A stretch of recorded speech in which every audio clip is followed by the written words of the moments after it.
Baxie's musical podcast.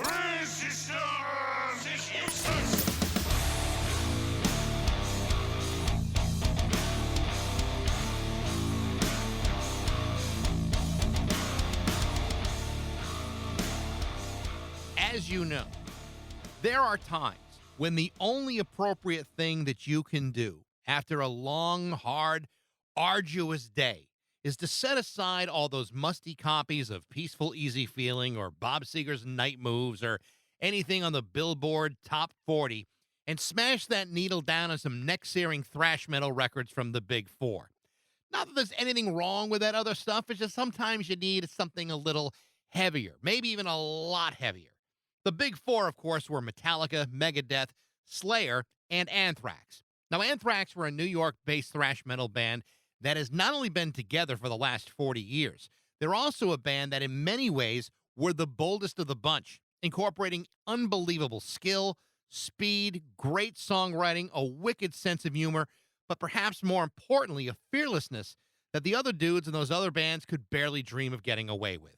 From their classic albums like Among the Living, Persistence of Time, and Spreading the Disease, to their exceptional covers, hilarious B-sides, to their groundbreaking work with Public Enemy, Anthrax with Scott Ian, Charlie Benante, Frank Bello, Joey Belladonna, and even those years with John Bush, Anthrax have always been freaking beasts.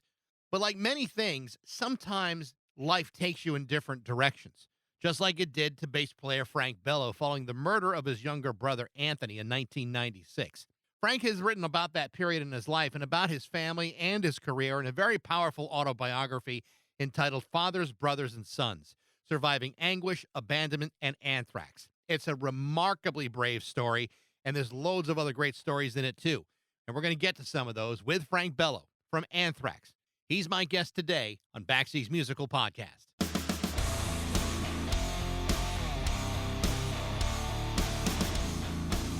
Michael! There we go, Frank.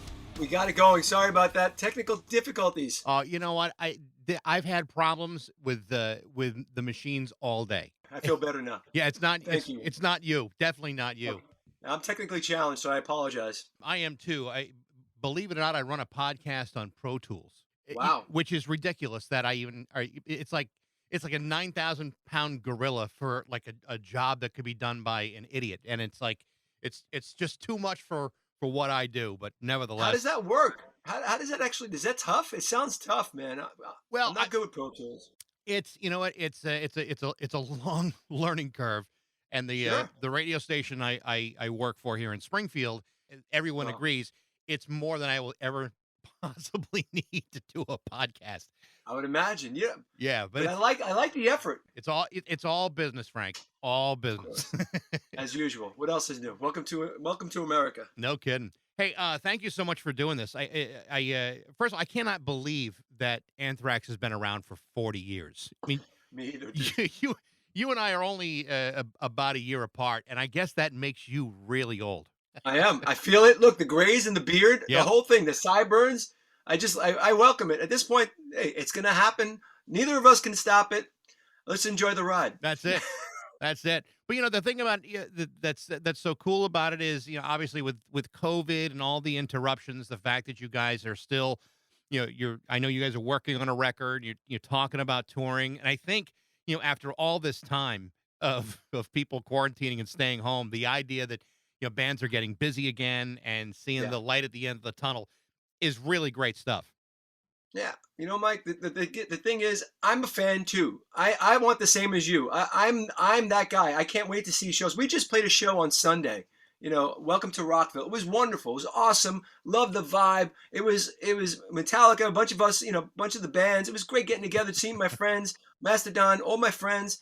Hung out with James. It was a good time.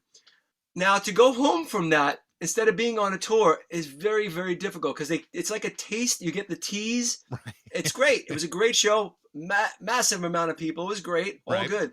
But then when you get on that plane home, you realize that's the last show of the year, honestly. And that's tough. Yeah. That's tough because nobody knows. You and I right now as we speak, I can tell you Anthrax has a European tour booked, full on tour. Full on. We're going for it. It's going to be great.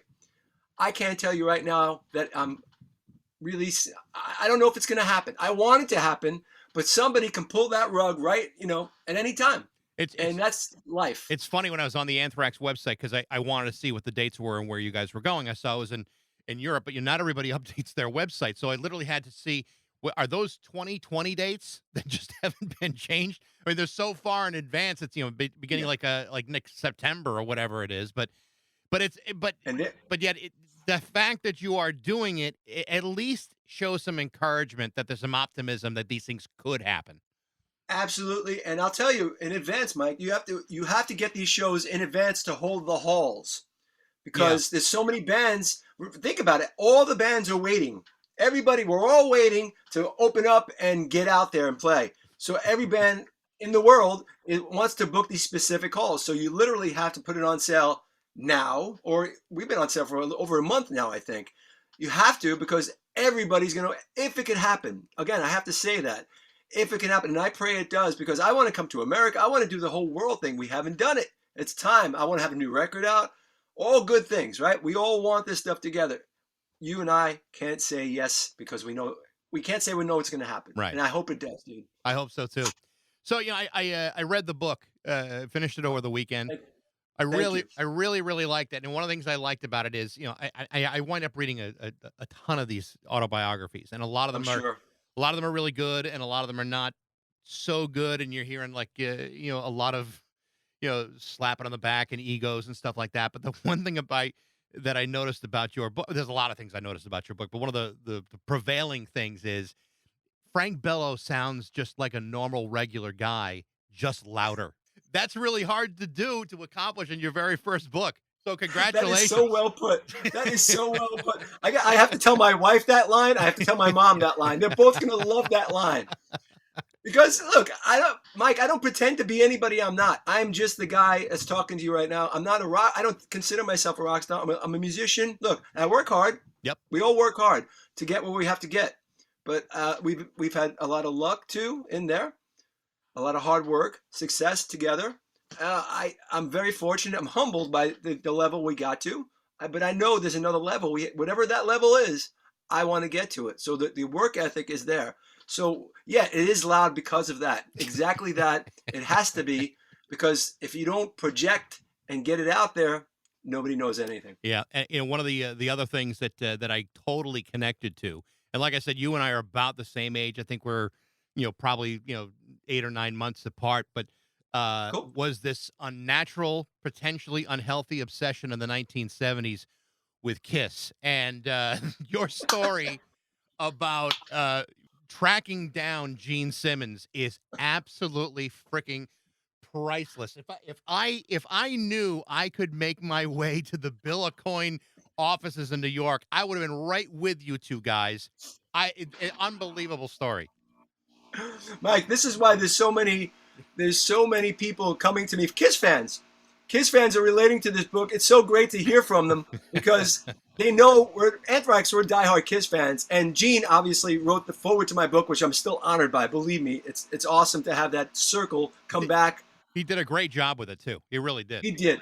It's poignant. It's so heartfelt, and nobody really hears Gene talk like that. When I first read that, when Joel told me that Gene said yes, first off, I was so psyched. I was so psyched because it didn't really. I didn't even think it existed that Gene could write something for me.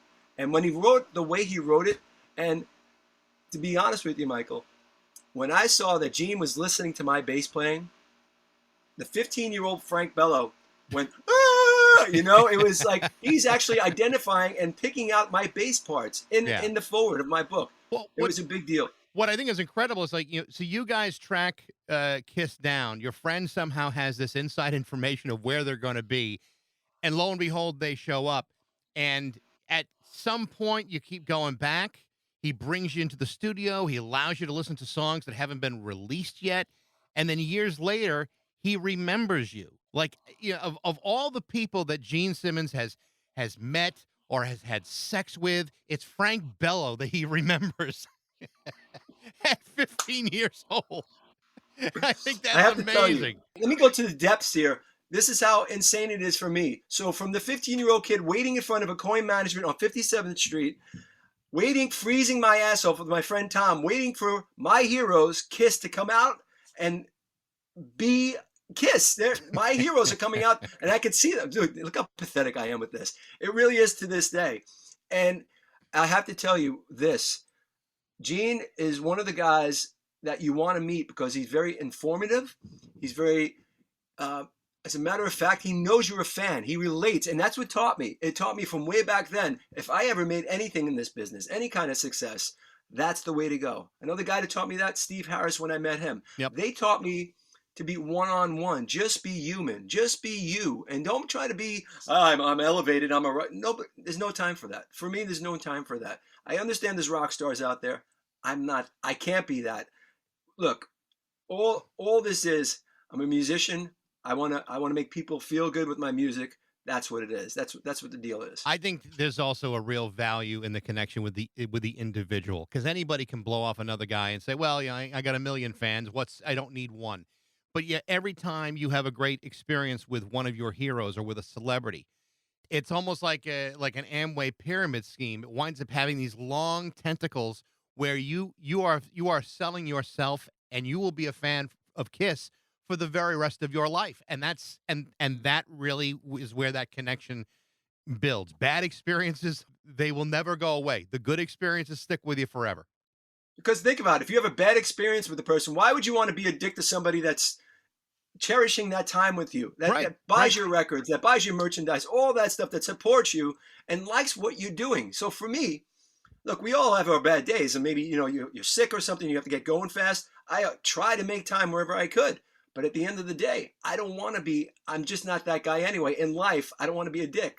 That's the truth. I don't want to be a dick. I want to, well, fucking you. We all put our pants on the same way. Yeah. So I just think like we have this connection together, fan and musician. And I think it's important we build the energy together. I really do. So let me tell you my Kiss story. I love him. My very first concert would have been February 3rd, 1978.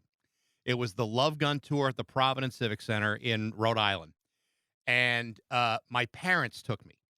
And I remember my dad saying, I can't believe we're spending $15 on a ticket for a rock show. But my parents wind up liking the show more than I did. And I loved it. I mean, it was like the greatest spectacle I had ever seen. My parents absolutely loved it. Fast forward 8 months, and this is going to also connect with you a little bit too. That same year, they take me to go see Neil Diamond at the Providence Civic Center. That's the same year, if you remember, 1978, where he had that duet with Barbra Streisand, You Don't Bring Me Flowers. And of course I remember this. Yes, and I know that Frank Bello of Anthrax is a huge Barbra Streisand fan. Let's say that again. Michael, let's say that again. Frank Bello from Anthrax is a huge Barbra Streisand fan. I love it. It is maybe one of the top 3 revelations in your entire book. And so, hey, look, I'll be honest with you. I own that, Michael, because in those dark times that I had when I was younger, and this is how it all happened. This is why her voice soothed me and everything like that. So when my mom and dad, they were having problems in the early days, right? When the divorce, it was happening, all that ugly stuff, a lot of yelling in the house, a lot of screaming. All I did was want to get away from it. I found shelter with these little headphones, not like anything now, but there was little headphones, and I had my little tape recorder. And who was on that who was hot back then that made me feel better? When I heard her voice, it kind of blocked all that out. It's just weird. So I connect that with buffering that pain. Yeah. Buffering. So Barbara's voice was always soothing to me, and I carried it all through my life. When I'm in a bad mood, dude, I'm putting on Evergreen. You know what I mean? I'm putting on one of these great songs because it kind of takes me to that place. It's my island. It's like, okay, I'm going to be okay. Everything's all right. To this day, that still works.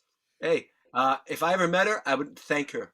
That's like one of those stories, like when you hear one of Alice Cooper's best friends was Glenn Campbell. You're like, what? Really? I love it. Isn't that cool? I know, but it's absolutely true. It's like it's like the person that you would least expect would be in your record collection is right there. So I think, and I have I'll go forward with it. I have the whole record collection of Barbara, all of it. And I'll be honest, I followed everything she's done because I honestly think she's the best singer that's ever lived. Yeah. And I just do. I mean, I know I sound like a grandfather right now. I'm not yet, but No, you just but sound like a guy who's been in music for 40 years. yeah, exactly. So for me, yeah, I wear that proudly. And I know you're supposed to be heavy and think this way. Frank can't like. You know what, dude? I'm sorry. I like it. I'm being honest with you. I've never lied. I'm not interested in lying. That is me. You have nothing to apologize for. We all have something in our record collection that we probably don't want everybody to know about, but we'll die on that hill every day. It Every day of made our you lives. though. The way I look at it, it made you who you are. It brought you up to have look something. It fills something in your life. That's the way I look at music. Different kinds of music. It's important to put it in the sponge that is your head and have it throughout your life. That's what it does for me. It's 40 years, so that's 1981. That puts me as a freshman in high school, and I think I've been following Anthrax pretty regularly since I think the second record, which is Wow. when you stepped in. And the thing about Anthrax that I think has always has made them so important and so relevant.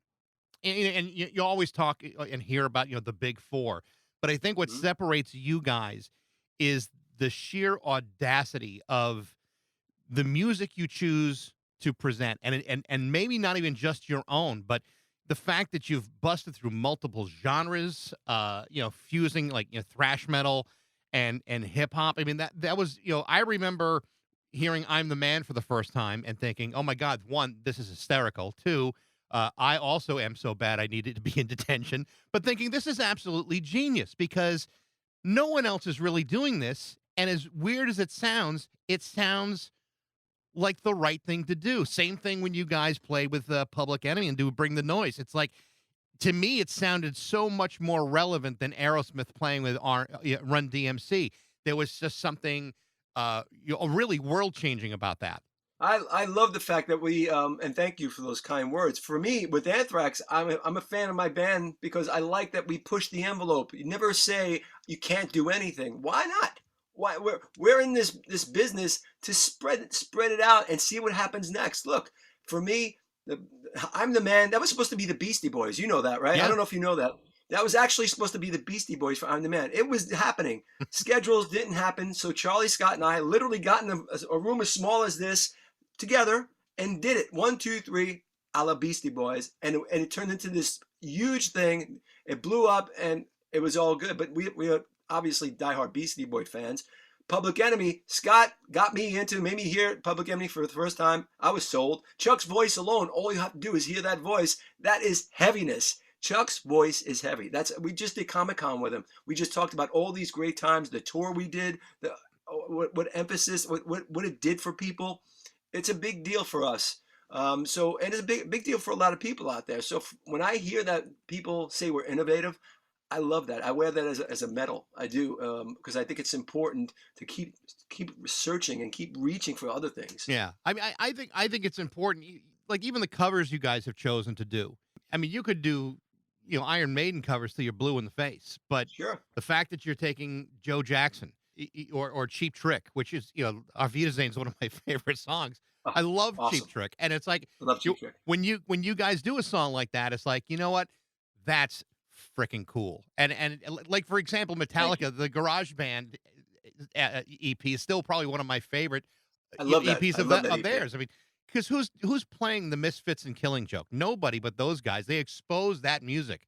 Exactly. That's the great thing about it. You can expose this music that doesn't really get the popularity that it should in the spotlight. So, and turn people on. I love turning people on to different music. That's what we're doing, man. Before the internet, that's how it was done. Hey, check this out. Check this tape out. That's how it was done. Word of mouth. I love that stuff. And I hope it continues. It doesn't just have to be internet. It could be, hey, man, check out this band. It's really cool. There's a number of amazing stories in the book, and obviously the big one is the one that's getting the most headlines. And the thing that I loved about your book, and this is the number one thing, you're talking about stuff in this book that is profoundly vulnerable. I mean, you're opening up yourself in a way that most celebrities could never quite do. It's a very, very bold way of talking about the abandonment of your father, and the murder of your brother in a way that you look at it and you go, "Oh my God, I did not expect that story, and I didn't expect Frank to be as open about it and as specific about it." And I think it was a remarkably courageous decision to include those specific chapters in the book. Well, thank you, Michael. For me, when I sat down with Joel MacIver, my co-writer, um, I just said I want to be honest. Number one is honesty, truthful, and get it all out because I had this thing hanging over me, you know. And I guess I'm in a reflective. We talked about our age now. I guess I'm in a reflective time in my life. Hmm. I think it's important to pay it forward. Um, I wrote a song a while ago when my brother died. When my brother passed. It's called Pieces. Um, Anthrax put it on Volume 8, a hidden track on Volume 8. So it's like an Easter egg. If you check it out, you go look for it on Volume 8. There's a hidden track at the end of the record. It's called Pieces. I wrote it after my brother died. After he passed, he was murdered, as you know, and I didn't say goodbye to him. So we had a tour 3 weeks after he was murdered. We had to do, otherwise we were going to lose a lot of money. The band said, "No, Frank, we'll cancel it." I said, "No, let's not." My mom said, "Go on tour. Your brother would want that." And I thought my brother was a huge Anthrax fan. He would always say, "No, go do the tour." So I did the tour, but all I asked the guys, I said, "Look, I want to do the tour. Just let me go in," because I was really bad. And I just said, "Just let me go in my room, let me cry. When it's showtime, come get me for the show, and just right after the show, let me go right back in." I did that. They were great with me. And when I was in the room in Japan, I wrote this song saying goodbye to my brother because I didn't get a chance. Yeah. And from I get so many letters and comments about that song about people. It helps them heal. It helps them deal with their losses. A lot of people out there with loss of loved ones. That song for some reason has really struck a note, and I'm very proud to hear that. And it makes me feel better about doing it because it went longer. It did more than I thought it would just for Yeah. me because it was for me, and people are taking that and going on in their lives and connecting with it as the book is right now, which is awesome. Frank, I'm a real big believer that we all grieve in our own way, Yeah, and no two people share the same pathway when it comes to dealing with and accepting the losses and tragedies of our lives. And on top of that, it's a real arrogant point of view to be critical of someone's journey through grief. And so right. when I'm reading your book and again, the whole thing about the trial and about the eyewitnesses that somehow all of a sudden, no longer materialize It's and weird. it's like a Dateline gone bad. Yeah, I find it really hard to be critical of where you went with this, even though yeah, admittedly you went down in a very, very dark place yeah. in this situation. Tell me a little bit about your headspace right after the trial to turning that decision around and Uh, getting out of it. Yeah, and this is all very honest. And Michael, just so you know, I don't know if you've heard this before in other interviews, but as my wife didn't know about this story, my Yeah. family didn't know about this story. I kept it. That was going to the grave with me until this book. But I thought it was important to put out there because people could be going through this stuff and really having that vengeance thing. And I'll go through the story. So after my brother was murdered, and now this is where it was for me, Michael. This is what made me snap. And after a lot of therapy, I found out what it was. You know, my brother was murdered with 3 bullets in him, right? In the Bronx, the place I grew up. Yep. We go down to the scene and it looks like a film set. It really does. It looks like ambulances, cops, firemen, all big lines of people around. And all of a sudden you want to make it like it's not real. You want to, because it's like a film. It's like, oh man, what you don't want is to look over there and see a family member under that sheet, which I did. All right. And that's the hardest part. So that's what scarred me. And I remember seeing my mom standing alone. It looked like there was a glow on her. And I remember just hugging her with no words being said. There was no words. There were absolutely no words. All I did was hug her, and I looked over her shoulder at my brother under the sheet. But what I noticed at that moment, and this is what really screws me up, this is what made me go nuts. The sneakers, he had just bought these brand new beautiful white sneakers. He was a big sneaker guy. And I remember he was so proud that he got them. And what made me snap was seeing his blood on them. Yeah. That just went, you know what? From that moment on, Michael, and I swear to God on this, I saw black. I saw dark. Anthrax didn't matter. Family didn't matter. Nothing mattered. I didn't care about it. Sorry, getting choked up. But it fucks me up to this day when I even think about that sheet over him and seeing those sneakers. So I'm like this. I'm all of a sudden I'm a different guy. I look like I'm normal, but I'm thinking a whole different thing, dude. So the scene is done. They say they have a witness. Everything's going. But what I started the day after that scene, went home 10 o'clock at night for the next 2 weeks. I had a time. I was zipped up. I wore a really dark outfit. I started patrolling and hunting in that area. Now, when I say hunting, it wasn't just me patrolling around. I went and I met the people I never thought I'd be in contact with. You know what I'm talking about, those kind of people. Yep. I had things in my hand that I never thought I'd have, and I was a hunter. All of a sudden, I didn't give a shit. I wasn't Frank from Anthrax. I wasn't anybody. I wasn't Frank Family Man. I was this vengeance guy, and it was going to happen. I was absolutely waiting. I knew the places. I knew the coffee shops, and this is 2 weeks, 10 o'clock, 10:30 at night. I get my uniform. I call it my uniform. I was ready. And I had it all ready. And I'm just sitting out, just waiting like this. I'm just waiting outside a coffee shop that I know that they frequent. The alleged Right. Guy, killer. So this comes to a point where I'm holding a gun in my hand. I'm holding a gun. Totally. It was horrible. I look and I say, and I'm looking at, so nobody's coming out of the coffee shop, and I'm looking at the gun. I'm saying, how did I get here? How did I get here? This is me, dude. I want to go play fucking shows. And I'm saying, how did I get here? And then my mom comes into my mind. She's right here, my mom. And I'm just thinking, look, what happens to her if I do this? There's only two things that's going to happen, Michael. One or two things. Either there's retribution if I do this thing, there's going to be retribution. I'm going to be taken out. Straight out. That's eye for an eye thing, right? Right. Or the other side of it is you go to jail for the rest of your life. So nobody really wins. So all I thought of in this, after 2 weeks, this is 2 weeks just staring, I'm saying, and I'm thinking of my mom, and I'm saying, look, she's going to lose another son. What happens if she loses another son in the same time? It's going to take her over the edge. I can't do that. Anthony, rest his soul, he'd be the first one to bitch slap me and say, what the fuck are you doing? You're going to make her lose another son? And that's what really, it almost like a vacuum, it pulled me out of it. It's like, dude, what the fuck am I doing? I can't do this. I can't do this because she's going to lose another son. I couldn't put that on her. She didn't deserve that. So that pulled me out of it.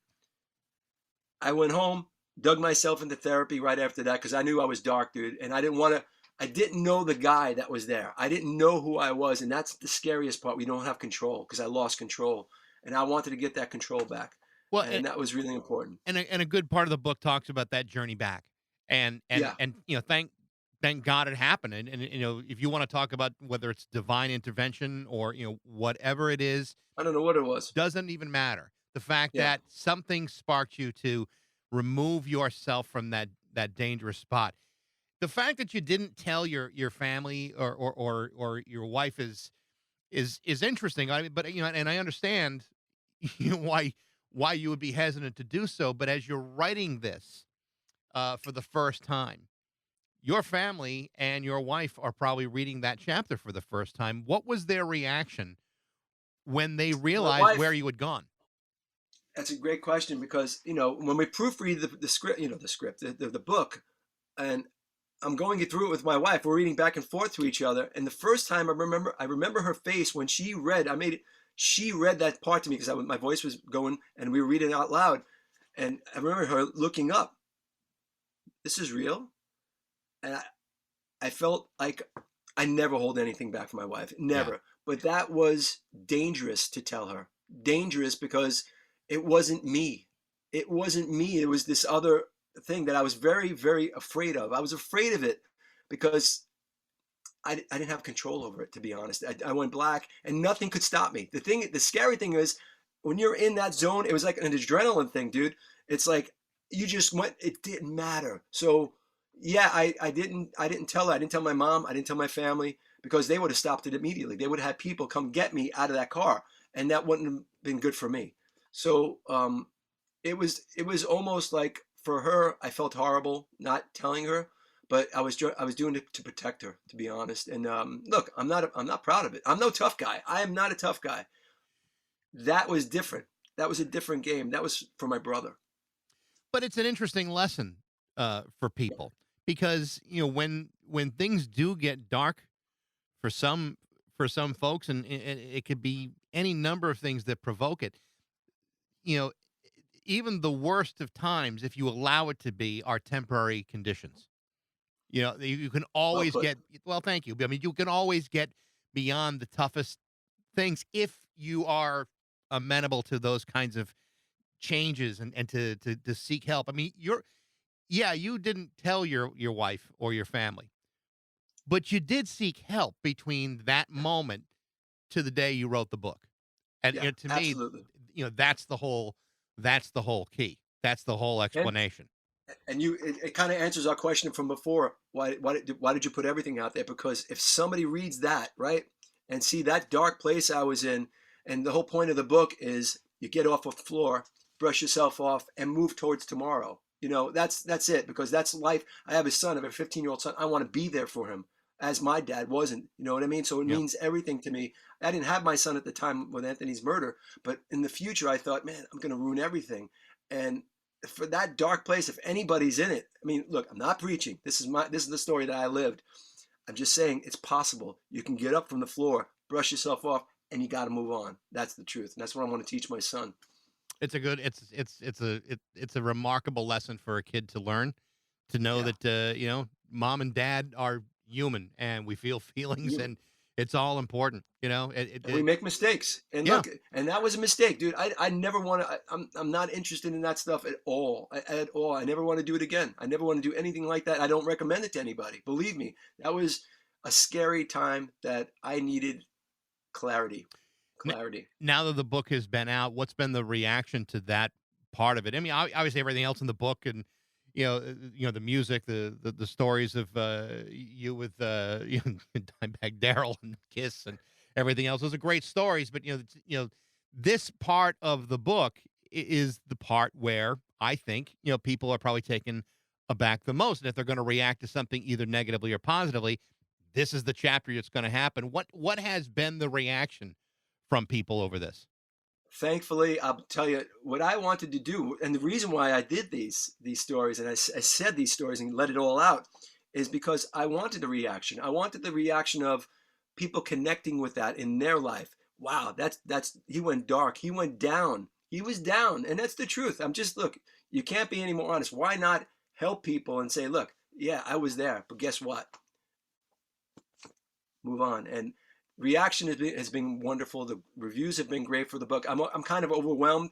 I just want to say thank you to everybody who's given it a chance. I think people were expecting, there's a rock and roll book coming out, and from what I'm hearing, they're understanding what I wanted to do with it. It's really paying it forward and saying, look, this is I want to tell my son this is what your dad did, and never say I should have. And you move on. You get knocked down in this life, you move on, and that's what people can do. It's not a self-help book. My story. If it could help you, dude, I'm all about it. I hope one day you and I can actually have a talk and talk nothing but music. But I I would love it. That would be great, because I think we probably have more connective material between us than sure than we've hit on today. But it's been a real pleasure to talk to you, Frank. I mean, I am very, very happy having read the book, knowing that I was going to talk to you today, and knowing that here's a guy who is just another guy but louder, and that's a real I love joy. That line, dude. I love that. Take it. You don't even have to source it. Just take it, run with it. We'll know. Just between you and me. Well, no, but my mom's going to have a great laugh on that one. I'm going to call my mom tonight, and she's always saying, you're so loud. I love that. I'm going to say, Michael said this to me. It's going to be great. I'm looking forward to that. It'll put a smile on her face tonight, which is awesome. That'll be great. Frank, it's very nice to meet you. Best of luck with the book, and I can't wait for Same the here, next. Michael. Thank you. Can't wait for the next album and the tour. Me too, dude. Thank you. And thank you for getting the book. I appreciate it, dude. Thank you so much. Absolutely. Be safe out there. You too. So I think that went very well. Hey, listen, check out Frank's book, Fathers, Brothers, and Sons, Surviving Anguish, Abandonment, and Anthrax. It's a great book. I hope you like it. And I also hope you like the podcast. If you did, feel free to like it, review it, share it with all your friends. You can also email me at bax@rock102.com or find me all over social media. I'd love to know what you think. And thanks again for listening to Baxie's Musical Podcast.